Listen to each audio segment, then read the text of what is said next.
한탄의 시대, 감탄의 성도라는 말씀의 제목으로 함께 은혜를 나누겠습니다. 이 땅에 위대한 조각가들이 있지만 우리가 잘 알고 있는 이름, 또 특별히 기억되는 이름은 미켈란젤로라는 조각가입니다.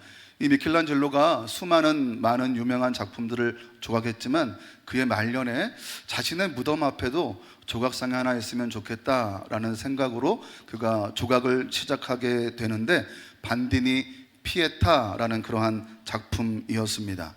예수님의 시신을 니고데모가 뒤에서 안고 있었고, 오른쪽에는 어머니 마리아가, 왼쪽에는 막달라 마리아가 위치해 있는 조각상이었습니다.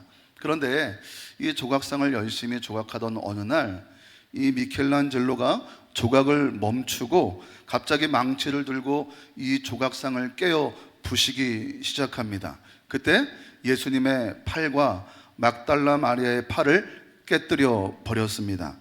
평생 자신은 이 돌 속에 숨겨진 아름다운 형상을 꺼내는 사람이다 라고 말했던 미켈란젤로가 왜 자신이 정성을 들여 만들었던 그 작품을 부수게 되었을까요? 미켈란젤로 본인이 직접 말하지 않았으니까 정확하게 알 수는 없습니다만, 그의 제자들이 말하기는 아마도 돌을 조각하는 중에 이 대리석의 질이 좋지 못해서 미켈란젤로의 마음대로 이 조각이 이루어지지 않으니까 조각상을 내려쳤다라는 그런 일설도 있고, 또 한편에서는 완벽함을 추구하는 미켈란젤로가 자신이 원하는 모양대로 이 조각상이 잘 이루어지지 않으니까 그래서 견디지 못해 망치질을 했을 것이다 라는 말도 전해지기는 합니다만, 분명한 것은 이 조각품을 만들어야 되는 창조자 미켈란젤로가 자신의 손으로 만든 작품이 자신의 의도대로 나오지 않았을 때 느끼는 그 뼈아픈 고통과 좌절감이 이 망치질 속에 들어있지 않았나라는 생각을 해보게 됩니다. 이후에 미켈란젤로의 제자들이 그 조각들을 모아서 복원하기는 하였지만 여전히 그 깨진 자국은 선명히 남을 수밖에 없었습니다. 자신이 심혈을 기울여 깎고 있던 자신의 작품을 망치로 내리칠 때, 여러분 미켈란젤로의 마음을 한번 상상해 보시겠습니까? 얼마나 그의 마음이 찢어졌을까요? 작품을 사랑하지 않아서가 아닙니다. 너무나 완벽하게 만들고 싶었는데 의도대로 되지 않고 뒤틀려진 그 모습을 견딜 수 없었던 조각가, 창조자의 아픔이 바로 이 미켈란젤로의 마음이지 않았을까라는 생각을 해보게 됩니다. 여러분, 오늘 본문 말씀에서 우리는 그러한 감정을 느낄 수 있습니다. 오늘 본문 6절 말씀에 보니까 땅 위에 사람 지으셨음을 한탄하사 라고 하나님이 당신의 마음을 우리에게 나타내고 계신단 말이죠. 그래서 하나님은 홍수라는 망치를 드셔야만 했습니다. 사람들이 미워서가 아니었습니다. 하나님이 자신의 형상을 담도록 만들어 놓으신 사람들이 그 형상을 잃어버리고 깨져버리니까 하나님은 눈물을 머금고 다시 시작하기 위해 아픈 결단을 내리셨다, 망치를 드셨다라는 그러한 말씀입니다. 이 하나님의 아픈 심정이 하나님의 한탄의 마음으로 우리에게 나타나고 있는데, 그 하나님의 한탄의 마음을 우리 마음 가운데 품고 오늘 말씀을 함께 나누어 볼 수 있기를 원합니다. 여러분, 한탄이라는 말은요, 한숨을 내쉬면서 탄식한다라는 그런 의미 아닙니까? 하나님이 그러한 모습으로 근심하신다라는 말씀입니다. 근심하다라는 말의 히브리어 원형을 보니까 아차부라는 단어인데요, 이 아차부라는 단어는 단순히 감정적인 슬픔을 넘어서 육체적인 고통까지 함께 느끼는 아픔을 일컫는 단어입니다. 여러분, 우리가 감히 하나님의 마음을 가늠해 볼 수 없겠지만, 여러분 혹시 가장 격정적인 고통과 근심의 마음을 가질 때에 감정적인 슬픔을 넘어 육체적인 고통까지 수반되는 그러한 때를 경험해 보신 적이 있으십니까? 부모라면 자녀들의 삐뚤어진 모습을 대할 때에 느껴지게 되는 그런 말할 수 없는 아픈 감정이지 않을까라고 이해할 수 있을 것 같습니다. 그렇게 근심하셨던 하나님은 홍수 심판을 작정하시게 됩니다. 아니, 조금 더 정확히 말하면 홍수를 통한 이 땅의 회복을 다시 계획하고 계신 것입니다. 우리 7절 말씀 함께 읽습니다.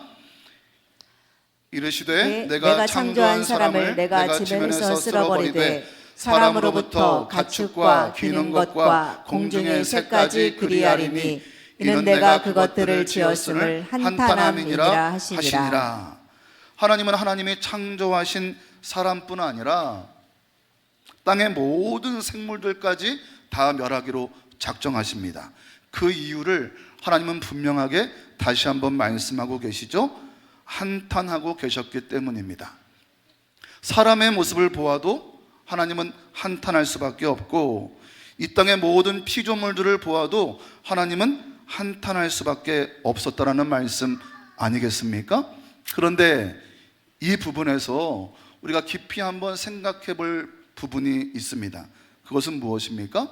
태초에 하나님이 사람들을 창조하신 이후에 사람들을 보실 때 하나님이 태초에 여러 피조물들을 지으시고 그 피조물들을 보았을 때에 하나님의 감정은 보시기에 좋았더라 라는 감탄의 모습이었단 말이죠. 그 감탄의 모습이었던 하나님의 감정이 지금은 한탄의 모습으로 바뀌어 버렸다는 말씀입니다. 도전합니다. 만일 하나님이 지금 이 시간 저와 여러분의 모습을 바라보신다면 저와 여러분의 모습은 하나님께서 감탄하실 모습일까요? 아니면 한탄하실 모습일까요? 오늘 본문을 보니까 그런 상황 가운데도 불구하고 여전히 하나님이 감탄하시는 한 사람이 등장합니다. 우리가 잘 알고 있는 노아입니다. 8절 말씀 제가 있습니다. 그러나 노아는 여호와께 은혜를 입었더라. 모두가 하나님께서 한탄하시는 상황 가운데 노아만큼은 하나님의 은혜를 입을 수 있었다라고 말씀합니다. 왜 그렇습니까?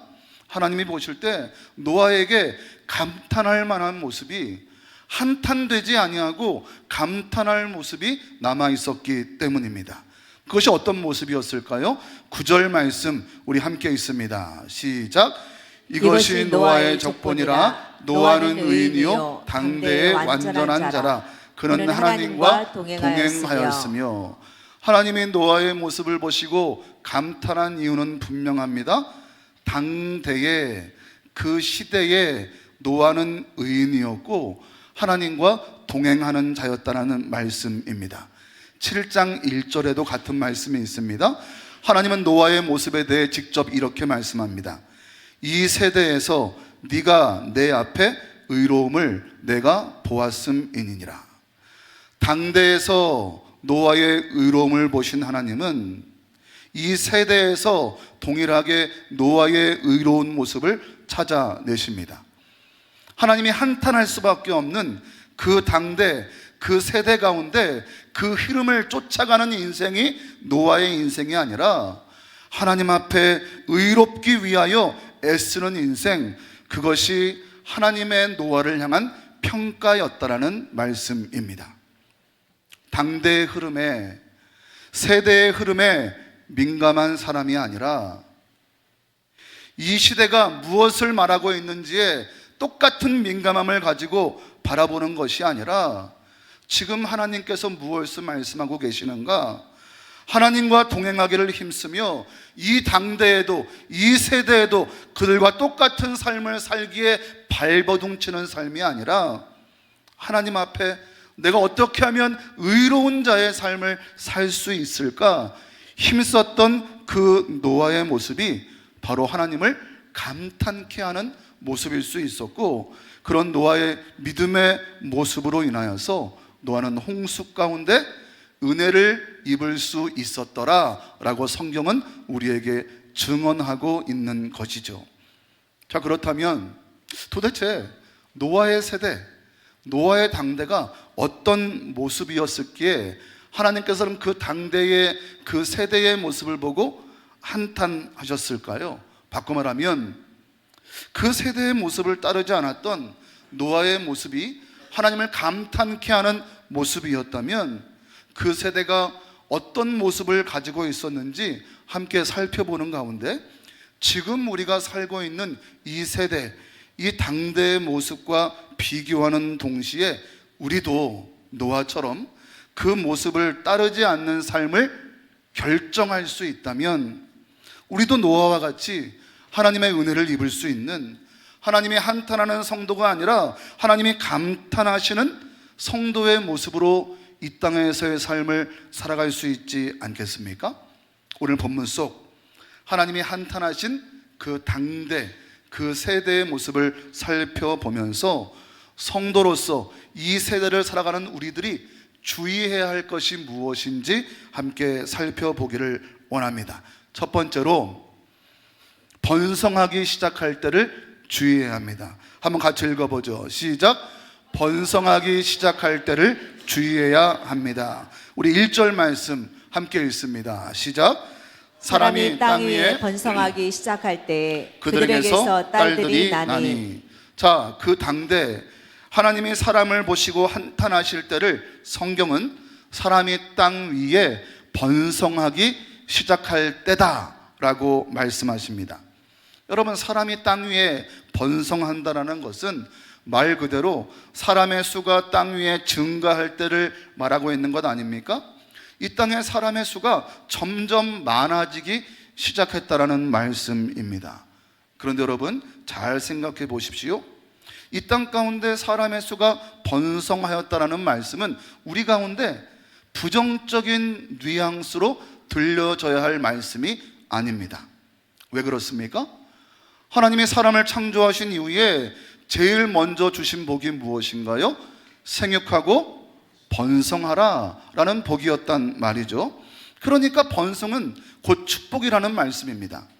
하나님의 축복대로 지금 이 당대에, 이 세대에 사람들이 땅의 자손을 번성하며 많아지고 있다라는 그 말씀, 그래서 이 세대가, 이 당대가 복을 누리고 있구나라는 그런 긍정적인 뉘앙스로 우리에게 오늘 본문이 읽혀져야 맞다라는 말씀입니다. 그런데 우리가 이미 알고 있는 것처럼 오늘 본문 가운데 뉘앙스는 사람들의 번성이 부정적인 모습으로 나타나게 되었다라는 뉘앙스로 우리에게 읽혀지고 있지 않습니까? 여러분, 왜 그럴까요? 왜 번성이 축복이 아니라 이 번성 때문에 부정적인 상황들이 당대의 사람들에게 펼쳐지게 되었을까요? 그것은 번성한 사람들이 자기의 뜻대로 살기 시작했기 때문입니다. 2절 말씀 우리 함께 읽습니다. 시작. 하나님의 아들들이 사람의 딸들의 아름다움을 보고 자기들이 좋아하는 모든 여자를 아내로 삼는지라. 하나님의 아들들은 누구를 말합니까? 하나님이 아담에게 죽은 아벨을 대신하여 주신 아들 셋의 후손을 말합니다. 성경은 이 셋의 족보를 우리에게 소개할 때에 그의 계보가 경건한 자들이었다라고 우리에게 말씀합니다. 반면에 사람의 딸들은 누구를 말합니까? 아벨을 죽였던 형 가인의 계보를 말하는데, 이 가인의 계보를 성경은 하나님 없이 스스로 힘을 키우려 했던 자들의 모습으로 우리에게 소개합니다. 그런데 이 경건했던 셋의 후손, 다시 말하면 하나님의 아들들이 번성하기 시작하자 가인의 후손으로 상징되는 사람의 딸들과 자기들이 좋아하는 대로 아내 삼기를 시작하게 된 것입니다. 잘 되고 있으니까 별다른 무리 없이 그 당대가 번성하기 시작하니까 하나님의 뜻대로, 하나님의 모습대로 경건한 모양을 따라가는 것이 아니라 하나님을 잊고 하나님의 뜻이 아니라 자신들이 좋아하는 대로 결정하고 자신들이 좋아하는 대로 일을 이루기 시작했다라는 말씀입니다. 잊지 말아야 할 것, 하나님의 마음이고, 잊지 말아야 할 것, 하나님의 뜻이고, 잊지 말아야 할 것, 경건한 의로움의 삶일진데, 잊지 말아야 할 것을 잊기 시작하니 하나님이 한탄할 만한 모습이 그 당대에 시작되고 있었다라는 말씀입니다. 번성하기 시작할 때라는 말에서 시작하다라는 동사는 3인칭 남성 단수형의 동사입니다. 이 말이 무슨 말인고 하면, 이 번성은 스스로의 힘으로 일궈낸 것이 아니라 무언가 밖으로부터 온 힘으로부터 이루어진 일이다 라는 그런 뜻이란 말이죠. 그러니까 당대의 사람들이 누리고 있던 번성은 누군가가 그렇게 번성하도록 만들어 주셨기 때문에 이루어진 번성이다 라는 것을 우리에게 말씀하고 있는 거예요. 그 누군가가 누구입니까? 하나님이시죠. 하나님께서 그들을 번성하도록 인도해 주시고 축복해 주셨다라는 말씀 아닙니까?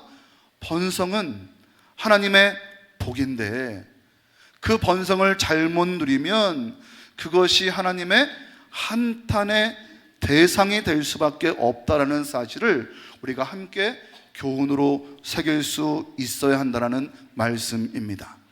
사랑하는 여러분, 하나님이 주신 번성, 하나님이 우리에게 주신 축복을 하나님 앞에 부끄럽지 않게 의롭게 누리고 계십니까? 서두에 여러분에게 질문 드렸던 것처럼 우리가 번성하는 모습, 우리가 이 땅 가운데 삶의 모든 영역을 이루어가는 그 과정을 하나님께서 보시고 한탄하실지 감탄하실지 여러분 우리 스스로에게 자문할 수 있어야 합니다. 이 시간 우리 모두가 번성하기 시작할 때에 더 하나님과 동행하며 하나님 뜻을 간구하고 그 뜻 가운데 머물기를 소원하며 바르게 신앙할 수 있는 우리 모두의 모습이 될 수 있기를 주님의 이름으로 축복합니다. 두 번째로 주의할 것이 있습니다. 이 당대의 삶 가운데 육신이 되는 것을 주의할 수 있어야 합니다. 같이 읽어보죠. 시작. 육신이 되는 것을 주의해야 합니다. 우리 3절 말씀 같이 있습니다. 시작.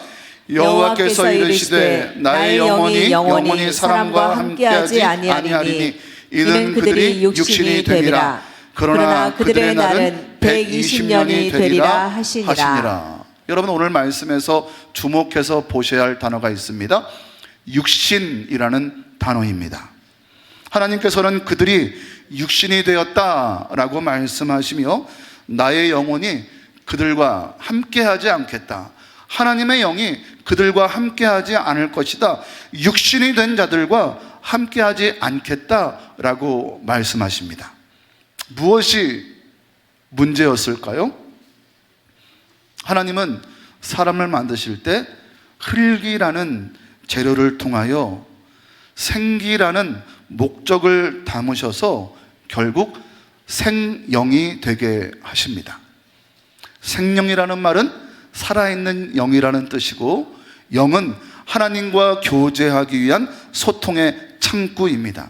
다시 말하면 하나님께서는 생명으로 만들어 놓으시고 하나님과 끊임없이 교제하며 하나님과 함께 머무는 사람으로 우리 모두를 창조해 내셨다라는 말씀입니다.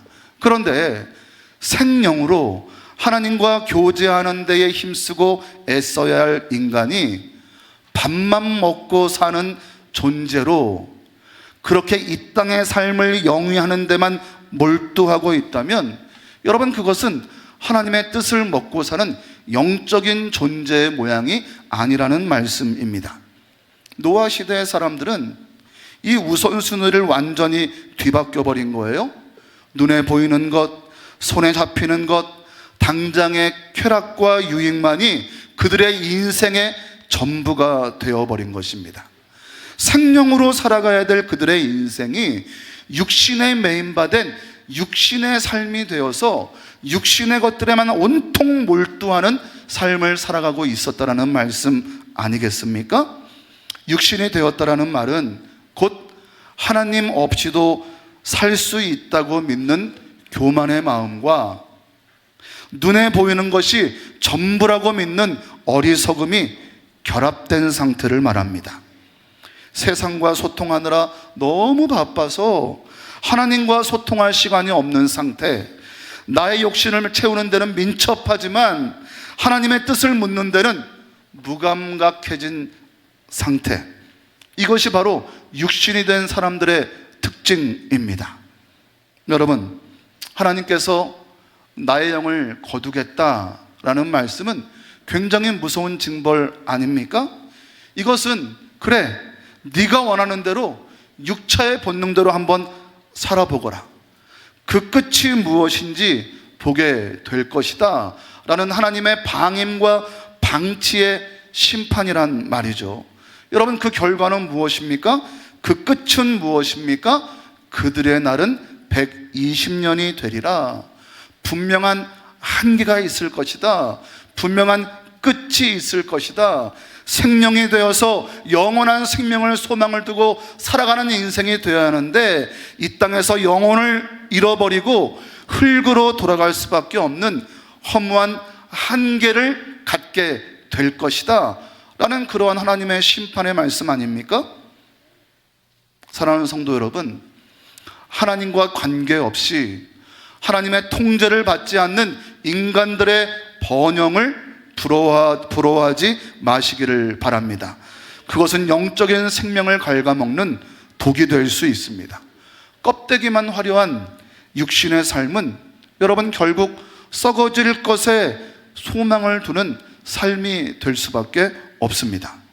하나님의 호흡이 머무는 사람, 하나님과 영적으로 소통하기 위해 애쓰는 사람, 그런 노아를 보고 하나님이 감탄하신 것처럼 이 당대와 이 세대가 온통 육신의 것들에 집중하고 있을 때 우리는 여전히 생명을 가진 채 하나님과 소통하며 영적인 사람이 되기 위해 애쓰는 모습을 가질 때, 그러한 우리의 모습을 보고 하나님께서 감탄하게 되시는 것 아니겠습니까? 그럼에도 하나님을 밀어내고 욕망으로 가득 찬 우리의 모습, 그럴 때 우리는 하나님의 한탄의 대상이 될 수밖에 없다는 말씀입니다. 오늘 우리의 선택은 분명합니다. 세상의 화려함에 마음을 빼앗겨 육신으로 전락할 것인가, 아니면 하나님의 영이 머무는 성전으로 살 것인가. 이 거룩한 갈림길에서 생명을 택할 수 있는 저와 여러분의 모습 될 수 있기를 주님의 이름으로 축복합니다. 세 번째, 이 세대에 우리가 주의해야 할 것이 있습니다. 용사가 되는 것을 주의해야 합니다. 한번 같이 읽어보시죠. 시작. 용사가 되는 것을 주의해야 합니다. 4절 말씀 같이 있습니다. 시작. 당시의 땅에는 네피림이 있었고 그 후에는 하나님의 아들들이 사람의 딸들에게로 들어와 자식을 낳았으니 그들은 용사라 고대의 명성 있는 사람들이었더라. 네피림은 노아 당시에 존재했던 족속의 이름입니다. 네피림은 장부 혹은 거인, 이런 의미를 가지고 있단 말이죠. 건장한 신체를 가지고 매우 난폭한 무리들이었습니다. 그런데 이 네피림은 하나님의 아들들이, 다시 말하면 셋의 후손들이, 경건한 자들이, 사람의 딸들, 다시 말하면 가인의 후손들, 하나님의 뜻을 묻지 않고 자신의 욕망대로 살아가는 이 무리들과 결혼한 후에 나타난 철저히 육적인 후손들의 대표적인 사례로 이 네피림을 소개하고 있단 말이죠. 그들은 용사였고 고대의 유명한 자로 평가를 받고 있던 사람들이었다라고 성경은 말씀하고 있지 않습니까? 모든 사람들에게 대접받고 인정받을 만한 자리에 있는 사람들이 바로 네피림이었다라는 말씀입니다. 여러분, 그렇다면 생각해 보시기 바랍니다. 왜 사람들은 무력을 잘 사용하기를 원했을까요? 왜 사람들은 힘 있는 자들에게 사람들이 인정받을 수 있는 그런 유명한 자들이 되기를 원했을까요? 아벨을 죽인 가인의 계보에서 그 답을 찾을 수 있습니다. 동생을 살인했던 가인은요, 누가 자신을 죽일까봐 두려워하는 마음에 성을 쌓아 올립니다. 가인의 후손 라멕은 자신에게 상처를 입힌 자를 죽여버림으로 스스로를 보호합니다. 또 다른 가인의 후손 두발 가인은 구리와 쇠로 무기를 만듭니다. 왜 그런 일을 행했습니까? 모두가 스스로를 보호하며 안전하기를 위해서 도모했던 일들입니다. 나에게 힘만 있으면 모든 것이 해결된다라는 생각으로 힘을 기르는 데만 몰두하고 있던 것이 가인의 후손들의 모습이었다라는 말씀입니다. 더 안타까운 것은 그렇게 가인의 계보가 이어지다가 끝나야 할 그런 모습들이 여전히 노아의 당대에도 모든 사람들에게 나타났다라는 것이고, 자신들의 후손 중에 용사만 나타나면 그것이 최고의 결과물들로 그들에게 읽혀지게 되었다라는 말씀입니다. 세대가 그런 용사를 원하니까, 그 당대가 그런 용사를 원하니까 모든 자들이 그런 용사를 기르는데 몰두하고 있었으니 사람의 딸들이어도 물불 가리지 않고 그 자녀들을 용사 만들기 위해 그 일에 몰두했다라는 말씀 아니겠습니까?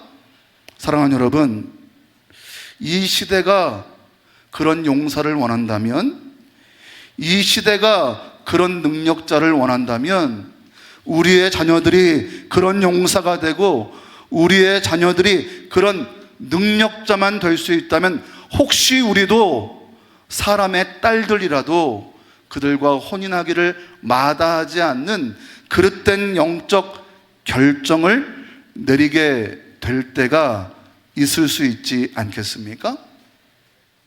여러분의 자녀가 고대 유명한 자 될 수 있다면, 여러분의 자녀가 당대의 유명한 용사가 될 수 있다면, 사람의 딸들이라도 영적 분별함이나 구분함 없이 그 사람의 딸들과 결합할 수 있는 준비가 된 우리의 육적인 모습이 저와 여러분 가운데 나타나고 있지 않느냐라는 그러한 도전입니다. 사랑하는 여러분, 그러한 모습이, 그 당대의 모습이 하나님의 마음을 한탄하게 하는 모습이었습니다. 나의 자녀들이, 나의 후손들이 어떻게 하나님 앞에 거룩한 자의 삶을 살 수 있을까? 나의 후손들이 어떻게 하면 예배자의 삶을 살 수 있을까? 나의 자녀들이 어떻게 하면 이 믿음의 여정을 떠나지 아니하고 일평생 주님을 의지하다가 영원한 생명에 이를 수 있을까의 마음을 두고 신앙한 것이 아니라, 유명한 자 되면 좋겠다, 힘 있는 자 되면 좋겠다, 능력 있는 자 되면 좋겠다 라는 마음을 가지고 때로는 영적으로 불순물이 섞인다 할지라도 분별함 없이 거기에 동조했던 그 당대의 사람들이 하나님의 마음을 한탄하게 했다라는 말씀입니다. 돈만 있으면 다 되지, 권력만 있으면 되지, 좋은 대학을 졸업해서 좋은 직장 취업하면 되지, 출세하면 다 되지 라고 생각하는 그들의 모습이 하나님을 한탄케 하는 어리석은 모습이었음을 여러분 기억하시기를 바랍니다. 좋은 것이 아니라, 이 세대가 원하는 인재상이 좋은 것이 아니라, 이 당대에 유명할 수 있는 자리가 좋은 것이 아니라, 하나님이 감탄하실 수 있는, 하나님이 인정하실 수 있는 믿음의 사람이 될 때에 흙으로 돌아가지 아니하고 영원한 영광을 바라볼 수 있을 터인데, 길어봤자 120년 되는 이 땅의 삶에 몰두하여서 영원한 것을 버려버린다면 여러분, 참으로 어리석은 모습이지 않습니까? 이 세대가 어떤 흐름이든지 분별하면서 하나님 앞에 의로운 자로 인정받기 위해 힘쓰는 삶이 하나님을 감탄케 하는 인생이 될 수 있습니다. 여러분, 우리 유치부, 유초등부 우리 중고등부 학생들을 아침 9시부터 불러내는 것 쉬운 일 아닙니다. 얼마나 지금 평온하게 잠을 자고 있습니까? 그런데 어떻게 하면 이 아이들을 말씀 가운데 조금 더 양육할 수 있을까? 어떻게 하면 조금 더 이 아이들이 말씀 가운데 젖어든 삶으로 살아낼 수 있을까? 여러분, 거기에 마음을 먹고 선생님들이 함께 수고하고 헌신하고 교육자들이 열심히 연구하고 있지 않습니까? 앞으로 이들이 10년 뒤에 20년 뒤에 어떤 믿음에 하나님을 감탄할 만한 인물이 될지 여러분 기대하면서 우리 이들을 바라보고 기도하고 또 양육할 수 있는 우리의 모습이 되어야 하지 않겠습니까? 우리 동산교회 모든 성도들이 세상의 유명한 용사가 되려 하기보다 하나님 앞에 유명한 의인이 되므로 하나님이 감탄하시는 축복의 인생 될 수 있기를 주님의 이름으로 축복합니다. 말씀을 마칩니다. 한탄하시는 하나님의 모습보다 감탄하시는 우리의 인생이 복된 인생임을 믿으시기 바랍니다. 하나님께 은혜를 입었던 노아의 모습이 바로 하나님께 감탄함의 모습을 입었던 그 아름다운 모습이었음을 기억하시기 바랍니다. 우리 동산교회 성도 모두가 번성함 앞에서도 육신의 모양을 따르지 아니하고 세상의 용사가 되기만을 애쓰기 위해 힘쓰는 인생이 아니라 이 한탄의 시대에 한탄의 당대에 하나님이 심히 감탄하시는 성도들의 삶이 되어서 지금까지보다 더 큰 하나님의 은혜와 축복을 누릴 수 있는 우리 모두의 모습 될 수 있기를 주님의 이름으로 간절히 축원드립니다.